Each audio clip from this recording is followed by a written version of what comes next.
আসছিলেন, পানির তৃষ্ণায় এক রাখাল যুবককে বলছিলেন, যুবক আমাকে একটা বকরির দুধ পান করাও। সেই রাখাল যুবক বলছে, জনাব আমি এই বকরিগুলোর মালিক না, আমার মনিবের কাছ থেকে আমি গোলাম, আমানত আমার, আমি তো আমার মনিবের অনুমতি ছাড়া আপনাকে কোনো বকরির দুধ পান করাইতে পারি না। হযরত ওমর বলছে পাক্কা মোমেন, বুঝছে। এই জন্য ওমর বললেন, যুবক তুমি একটা দুধওয়ালা বকরি আমাকে বিক্রি করে দাও, তাইলে আমি তোমার কিছু টাকা দেব, তোমার উপকার হবে, আর আমিও একটা দুধওয়ালা বকরি পাইলে আমার দুধের তৃষ্ণা, পানির তৃষ্ণা মিটবে।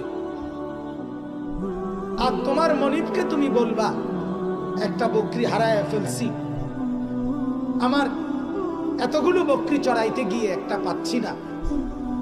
উনি চাচ্ছিলেন তার ঈমানের মজবুতি।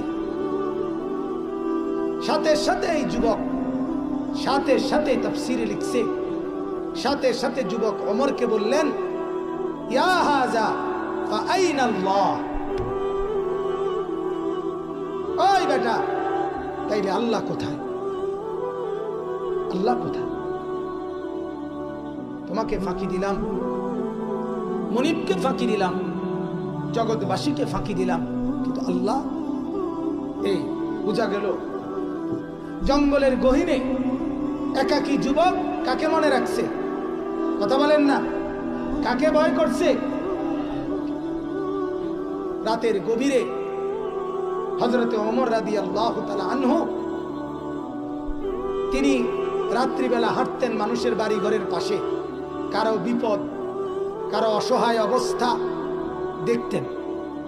একদিন রাত গভীরে শুনতেছেন এক ঘরের কোনায় এক বৃদ্ধা মা, বুড়া মা তার মেয়েকে বলতেছে, মা যে বকরির দুধ দহন করলাম সেগুলোতে কিছু পানি মিশিয়ে দাও, তাইলে আমরা কিছু ভালো দাম পাবো, বেশি দাম পাবো।